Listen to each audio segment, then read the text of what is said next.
सभी का स्वागत है। आज के इस वीडियो में हम बात करने वाले हैं असिस्टेंट प्रोफेसर केमिस्ट्री वाले विद्यार्थियों के लिए एक वैकेंसी है फ्रॉम एमपीएससी यानी मणिपुर पब्लिक सर्विस कमीशन द्वारा। ठीक है, कौन से विद्यार्थी इसमें एलिजिबल है, क्या इसमें आपके सिलेक्शन प्रोसीजर है, वो सभी जानकारी आपको इस वीडियो में मिल जाएगी, इसलिए वीडियो को जरूर अंत तक देखिएगा।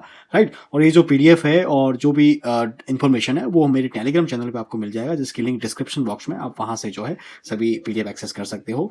तो ये बेसिकली एमपीएससी यानी मणिपुर पब्लिक सर्विस कमीशन द्वारा जो है आप सभी के लिए जो है 419 वैकेंसी असिस्टेंट प्रोफेसर के लिए गवर्नमेंट जॉब है जो है आपके लिए पब्लिक की गई है। जिसमें से अगर मैं बात करूं स्पेसिफिकली केमिस्ट्री के लिए, तो केमिस्ट्री में काफी जो है ज्यादा वैकेंसी यानी जो है 22 वैकेंसी जो है वो पब्लिक है, और उसमें अनरिजर्व कैटेगरी की 13 है, ओबीसी जो आपका है उसमें आपके 3 है, और जो एसटी वाले विद्यार्थी उनके लिए 6 है, और एक जो है वो आपके पीडब्ल्यूबीटी वाले विद्यार्थियों के लिए जो है वो आपके रिजर्व रहेगी, और ये एक पोस्ट है वो 22 में से एक रिजर्व रहेगी। राइट, तो इस हिसाब से 21 पोस्ट है वो कैटेगरी वालों के लिए, बाकी जो पीडब्ल्यूबीटी वाले कैटेगरी के लिए एक पोस्ट यहाँ पे रिजर्व रहेगी। आगे मैं आपको जानकारी देता हूं कि इसमें जो है आपके एसेंशियल क्वालिफिकेशन क्या रहने वाली है।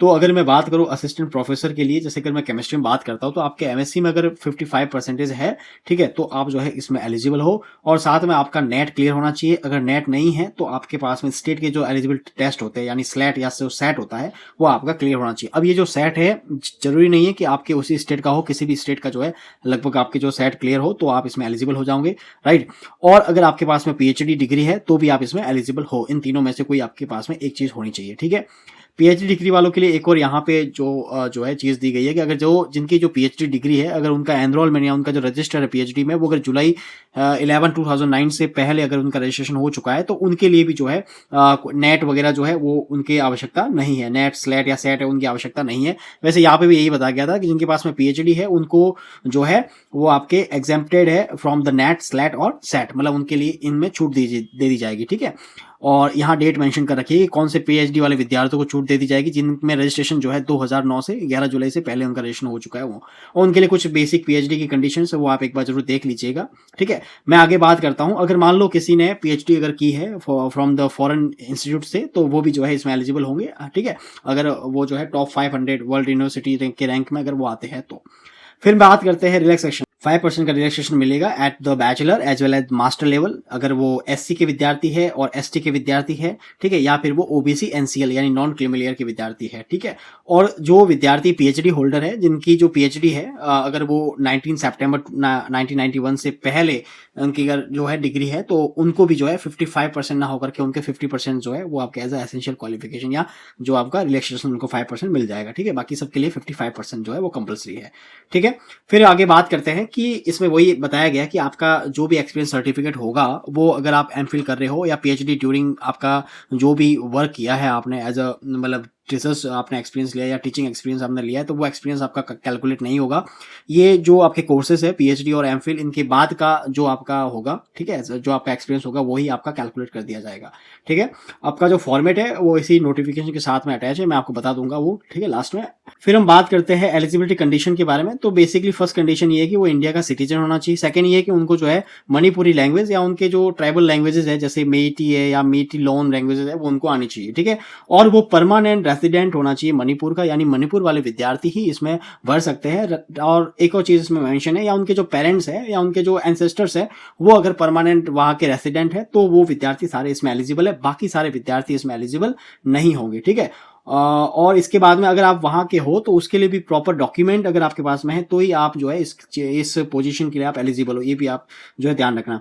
एज लिमिट के बारे में अगर बात करें तो एज लिमिट बेसिकली 21 मिनिमम है और 38 जो है वो आपके मैक्सिमम है, और इसका एज का जो कैलकुलेशन है वो 19 जनवरी 2026 से कैलकुलेशन होगा जो कि इसकी लास्ट डेट भी है। राइट, और अगर मैं बात करूं इसमें एज अगर मैं रिलैक्सेशन के बारे में बात करूं तो 5 ईयर का बेसिकली जो एसटी/एससी विद्यार्थियों को दिया जाता है वो यहाँ पे भी है, और 3 ईयर का ओबीसी एनसीएल वाले विद्यार्थियों को दिया जाता है वो यहाँ पे भी है। ठीक है, और जो 10 ईयर है वो पीडब्ल्यूबीडी यानी जो पर्सन विद डिसएबिलिटीज है उनको जो है यहाँ पे दे दिया जाएगा।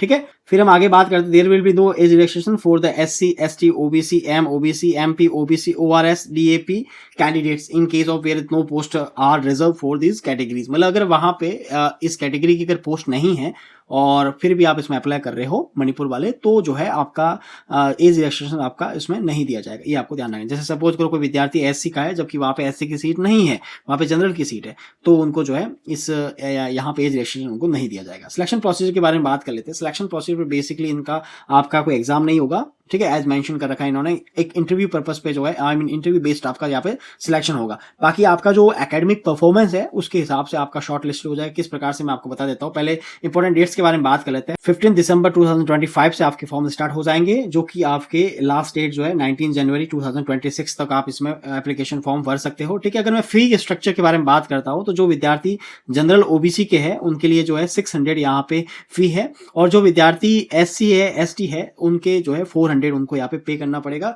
लेकिन जो विद्यार्थी DAP मतलब जो है डिफरेंटली एबल्ड पर्सन जो है वो उनके लिए यहाँ पे कोई फी नहीं है, ठीक है। तो ये आपको ध्यान रखना है, राइट। आगे मैं बात करता हूं, जैसे जो विद्यार्थी ऑलरेडी किसी सर्विस में है, चाहे वो कॉन्ट्रैक्ट बेस हो या गेस्ट फैकल्टी हो या पार्ट टाइम कोई जॉब कर रहे हैं, तो उनके लिए जो है नो ऑब्जेक्शन सर्टिफिकेट जो है वो उनको जो है वहां पे शो करना पड़ेगा, ठीक है। बाकी 8 पॉइंट में मेंशन है all research publication published in peer reviewed of UGC listed general.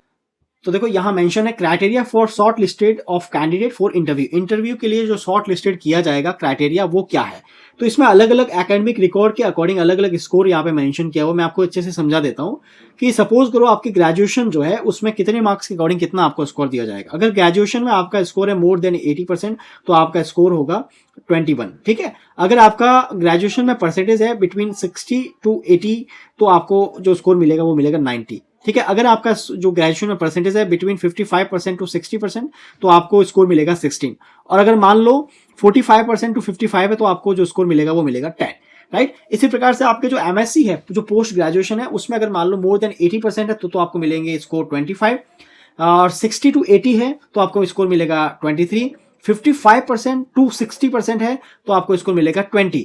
लेकिन यहाँ पे 5% एज रिलैक्सेशन आपको मिलेगा for the ST, SC, OBC, NCL और PWBD वाले। मतलब उनकी अगर उनकी परसेंटेज अगर 50% है to 60% तो उनको स्कोर सेम मिलेगा, यानी 20 मिलेगा, ठीक है। अगर मान लो किसी के पास में एमफिल है, तो अगर एमफिल में अगर मान लो उनका जो एकेडमिक रिकॉर्ड है वो जो है 60% या अबव है तो उनको स्कोर मिलेगा 7, मैक्सिमम स्कोर की बात कर रहा हूँ। अगर उनकी जो परसेंटेज है वो आपके जो है 55% to 60% है तो उनका स्कोर मिलेगा, उनको स्कोर मिलेगा 5, ठीक है, राइट। और अगर मान लो PhD वाले विद्यार्थी है, उनकी अगर PhD की हुई है तो उनको जो है पूरा जो 25 स्कोर है वो आपको मिल जाएगा। अगर नेट विथ JRF है तो उनको आपको मिलेगा 10, और अगर ओनली नेट है तो उनको मिलेगा स्कोर 8, और अगर मान लो स्टेट के एलिजिबल टेस्ट यानी स्लैट या सैट है तो उनको जो है मैक्सिमम मार्क्स या स्कोर मिलेगा 5, ठीक है। अगर मान लो उनके कोई रिसर्च पेपर है जो कि आपके 2 marks for each research publication, ठीक है, और वो आपका मैक्सिमम जो है वो यहाँ पे आपको मिल जाएगा 6, ठीक है, और जो कि आपके पब्लिश होना चाहिए peer reviewed of the UGC listed journals में, ठीक है। और अगर मान लो कोई टीचिंग या पोस्ट डॉक्टरेट एक्सपीरियंस है तो उसमें आपके 2 मार्क्स मिलेंगे फॉर द ईच ईयर, ठीक है, जिसमें से आपका 10 मार्क्स आपको मैक्सिमम मिल सकते हैं। कोई मान लो आपके अवार्ड है लाइक जो इंटरनेशनल या नेशनल लेवल के जो अवार्ड्स है उसके लिए आपको मिलेगा 3, और अगर स्टेट लेवल के अवार्ड है तो उसके लिए आपको स्कोर मिलेगा 2।